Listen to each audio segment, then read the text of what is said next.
നമുക്കിപ്പം സാനിയോ മനോമി ചേരുന്നുണ്ട്. സാനിയോ മനോമി, ഗുരുതരമായ ആരോപണമാണ് ഇപ്പോൾ ഉയർന്നു കേൾക്കുന്നത്. DCC തന്നെ അന്വേഷണം ആവശ്യപ്പെട്ടിരിക്കുന്നു. CPM ഇതിൽ ആത്മഹത്യക്കുറിപ്പടക്കം കോൺഗ്രസ് പ്രവർത്തകർ മാറ്റി എന്ന ആരോപണം ഉന്നയിക്കുന്നു. ആരോപണം ചെന്നു നിൽക്കുന്നത് MLA ആയ IC ബാലകൃഷ്ണനോടൊപ്പമാണ്.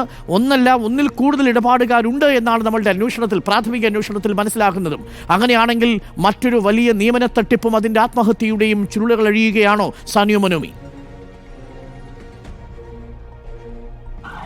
അങ്ങനെ തന്നെയാണ് അരുൺ മനസ്സിലാക്കേണ്ടത്. അതായത് 1,40,00,000 രൂപയുടെ തട്ടിപ്പ് ഏകദേശം നടന്നിട്ടുണ്ട് എന്നാണ് നമുക്ക് ഉറപ്പല്ല, പക്ഷേ പലരായി തരുന്ന വിവരങ്ങൾ, അതായത് ക്രോഡീകരിച്ച് തന്ന വിവരങ്ങൾ കൂടിയാണത്. 7 ഉദ്യോഗാർത്ഥികളാണ് ഇത്തരത്തിൽ ബാങ്കുകളിലേക്ക് നിയമനം ആഗ്രഹിച്ചുകൊണ്ട് പൈസ കൊടുക്കുന്നത്. ഈ പൈസയൊന്നും കൊടുക്കുന്നത് IC ബാലകൃഷ്ണൻ നേരിട്ടല്ല എന്നതാണ് അദ്ദേഹത്തിന് കിട്ടിയ ഒരു ആനുകൂല്യം എന്ന് പറയുന്നത്. അതുകൊണ്ട് തന്നെ NM വിജയൻ, സർവർക്കും പ്രിയപ്പെട്ട ഒരു മനുഷ്യനാണ് NM വിജയൻ എന്ന് പറയുന്നത്. വയനാട്ടിലെ സർവ്വസമ്മതനായ മനുഷ്യൻ, അഴിമതിയുടെ കറപുരളാത്തയാൾ. അതുകൊണ്ട് തന്നെ അദ്ദേഹം മുഖേന വാങ്ങുന്നത് കൃത്യമായും ഇതൊരു സംശയത്തിന് ഇട നൽകാതിരിക്കാൻ വേണ്ടി കൂടിയാണെന്ന് സംശയിക്കേണ്ടിയിരിക്കുന്നു. അതുകൊണ്ട് തന്നെ NM വിജയൻ മുഖാന്തരമാണ് പണം മുഴുവനും വാങ്ങിയിട്ടുള്ളത്. അതിൽ ഒരാൾ 1 കോടിയോളം രൂപ വരെ കൊടുത്തതായി വിവരമുണ്ട്. പക്ഷേ ആ വിവരങ്ങളൊന്നും സ്ഥിരീകരിക്കപ്പെട്ടിട്ടില്ല. ഇങ്ങനെ 7 പേർ അത്തരത്തിൽ പണം കൊടുത്തു എന്ന് വിവരമുണ്ട്. പക്ഷേ അപ്പോൾ നമുക്ക് കിട്ടുന്ന ഒരേ ഒരു വിവരം പീറ്റർ മാസ്റ്ററുടെ വിവരമാണ്.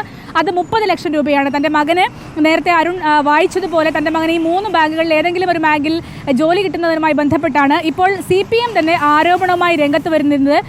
ഏതെങ്കിലും ഈ നിയമന തട്ടിപ്പ് കൃത്യമായി അന്വേഷിക്കണം. നേരത്തെ തന്നെ KPCC അന്വേഷിച്ചെങ്കിൽ കൂടിയും അത് പോലീസിൽ പരാതി നൽകാനോ മറ്റോ അവർ തയ്യാറായിട്ടില്ല. മാത്രവുമല്ല, ഈ NM വിജയന് കൃത്യമായി ആത്മഹത്യാക്കുറിപ്പ് എഴുതി വെച്ചിട്ടുണ്ട്. അതിലെല്ലാ കാര്യങ്ങളും പറയുന്നുണ്ട്. അത് ആദ്യമെത്തിയ കോൺഗ്രസ് പ്രവർത്തകർ മാറ്റിയെന്ന ഗുരുതരമായ ആരോപണം കൂടി ഉന്നയിക്കുകയാണ്. ഇനി കൂടുതൽ ആളുകൾ കൂടുതൽ വെളിപ്പെടുത്തലുമായി രംഗത്ത് വന്നേക്കും എന്നാണ് നമ്മൾ മനസ്സിലാക്കുന്നത്.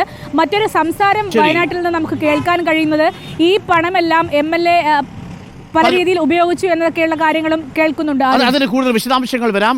നിലവിൽ ആരോപണത്തിന്റെ മുനയിലാണ് മുൻ DCC പ്രസിഡന്റും MLA-യുമായ IC ബാലകൃഷ്ണൻ. എന്നാൽ ആരോപണം പൂർണ്ണമായും തള്ളുകയാണ് IC ബാലകൃഷ്ണൻ.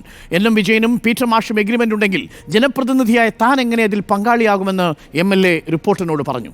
സമഗ്രമായ അന്വേഷണം വേണമെന്ന് DCC പ്രസിഡന്റ് ND അപ്പച്ചനും പ്രതികരിച്ചു. എന്നാൽ കത്തിനെക്കുറിച്ച് അറിയില്ലെന്നായിരുന്നു പ്രതിപക്ഷ നേതാവ് VD സതീശന്റെ പ്രതികരണം. ദുരൂഹത നീക്കണമെന്ന് CPM ആവശ്യപ്പെടുകയും ചെയ്തു. പ്രതികരണങ്ങൾ കേൾക്കാം. ആരാണ് ഈ പീറ്റർ മാഷർക്ക് അറിയില്ല. NM വിജയനും പീറ്റർ മാഷായിട്ട് അങ്ങനെ ഒരു എഗ്രിമെന്റ് ഉണ്ടാകുമ്പോൾ എങ്ങനെയാണ് ഞാനൊരു സാമ്പത്തിക ഇടപാടിനൊരു ജില്ലാ കോൺഗ്രസ് കമ്മിറ്റി പ്രസിഡന്റ് കൂട്ടുനിൽക്കുക? അത് നീതിക്ക് നിരക്കാത്തതാണ്. എൻ്റെ പേരിൽ അങ്ങനെ ഒരു എഗ്രിമെന്റ് വെക്കുമ്പോൾ സ്വാഭാവികമായിട്ട് പണം കൊടുക്കുന്ന പീറ്റർ മാഷ് എന്നെ വിളിച്ച് ചോദിക്കേണ്ട കടം അദ്ദേഹത്തിനില്ലേ?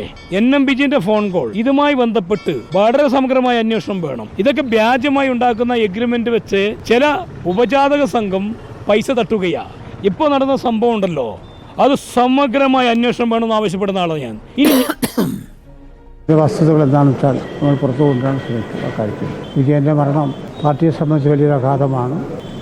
ഇതിൽ സമഗ്രമായൊരു അന്വേഷണം നടക്കണം. എന്തെങ്കിലും ഉണ്ടെങ്കിൽ ഇനിയും പുനഃപരിശോധിക്കണം, അന്വേഷിക്കണമെന്നുണ്ടെങ്കിൽ കോൺഗ്രസ് പാർട്ടിയെ സംബന്ധിച്ച് ഇക്കാര്യത്തിൽ 100% അന്വേഷിക്കാൻ വേണ്ടി തയ്യാറാണ്.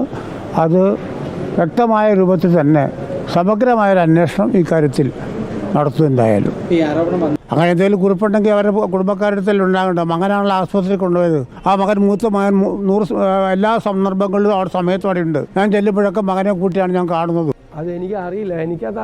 അതെനിക്കറിയത്തില്ല. അതറിയില്ല. എന്ത് കാര്യമാണെങ്കിലും അന്വേഷിക്കാം. ഞങ്ങളുടെ പാർട്ടിയിലൊന്നും ഞങ്ങളങ്ങനെ ഒരാളെ സംരക്ഷിക്കാൻ വേണ്ടി ശ്രമം നടത്തൂല. ആരെങ്കിലും അതിൻ്റെ പുറകിൽ തെറ്റ് പറ്റിയിട്ടുണ്ടെങ്കിൽ അത് പുറത്തു വന്നോട്ടെ കേട്ടോ. ജോലി നൽകാമെന്ന് പറഞ്ഞ് ഉദ്യോഗാർത്ഥികളിൽ നിന്ന് വാങ്ങിയ കോടിക്കണക്കിന് രൂപ അത് വിജയേട്ടനാണ് വാങ്ങിയത്. ആ പണം വിജയേട്ടൻ്റെ കയ്യിൽ നിന്ന് കോൺഗ്രസ് നേതാക്കന്മാർ കൊണ്ടുപോയിരിക്കുന്നു. പക്ഷേ ഉദ്യോഗാർത്ഥികളോട് വാങ്ങിയ പണത്തിൻ്റെ കമ്മിറ്റ്മെൻറ്റ് വിജയേട്ടനുള്ളതാണ്.